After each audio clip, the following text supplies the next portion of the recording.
नमस्कार मंडळी, श्री स्वामी समर्थ। आज वार आहे सोमवार आणि आज आलेली आहे पवित्र सोमवती अमावस्या। जेव्हा अमावस्या तिथी सोमवारी येते तेव्हा तिला सोमवती अमावस्या असं म्हटलं जातं। यंदा अधिक महिन्याची सांगता देखील या सोमवती अमावस्येनं होत आहे, त्यामुळे या दिवसाचं धार्मिक महत्त्व अधिक वाढलं आहे।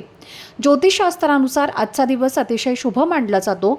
आज अनेक मंगलकारी योग जोडून आलेले आहेत, त्यामुळे पूजा, जप, दान आणि धार्मिक कार्यासाठी हा दिवस विशेष मानला जातो। तर अनेक लोक या दिवशी घरामध्ये आपल्या उपाय करतात आणि असं मानलं जातं की या प्रार्थनांमुळे किंवा या उपायामुळे आपल्या घरातील नकारात्मकता कमी होते आणि सकारात्मक वातावरण निर्माण होतं। तसेच कुटुंबावर देवी देवतांची कृपा राहावी आणि जीवनामध्ये प्रगती व्हावी यासाठी सुद्धा हा दिवस महत्त्वाचा मानला जातो। तर आज रात्री कापुरासोबत आपल्याला एक उपाय करायचा आहे। तर हा उपाय कसा करायचा आणि त्यासाठी कोणत्या वस्तूची आवश्यकता आहे याबद्दलची संपूर्ण माहिती मी एका व्हिडिओमध्ये दिलेली आहे। तो व्हिडिओ पाहण्यासाठी या व्हिडिओच्या खाली जो छोटासा त्रिकोण दिसत आहे त्यावर क्लिक करा, म्हणजे संपूर्ण माहिती तुमच्यापर्यंत पोहोचेल। धन्यवाद। श्री स्वामी समर्थ।